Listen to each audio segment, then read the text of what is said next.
In this video, I'm going to show you how to fix error code 0x800715 in Windows 11.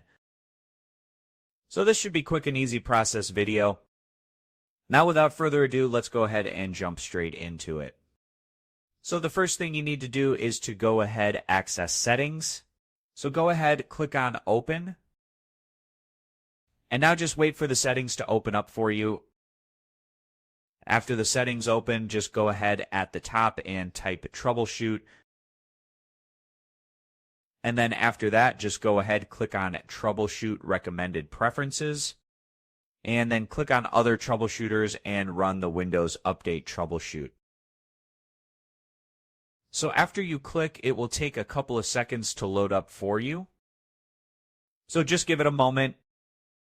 And then after that, follow the instructions inside troubleshoot as you can see. After the scan is all done, just go ahead, click out of the troubleshoot menu, and then go to Windows Update and check if you can update your Windows as you can see right here.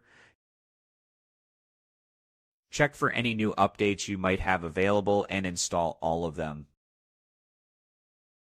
Should you do that, just go ahead and start your computer for changes to take place. And this was an easy and quick process video. As always, thank you for watching.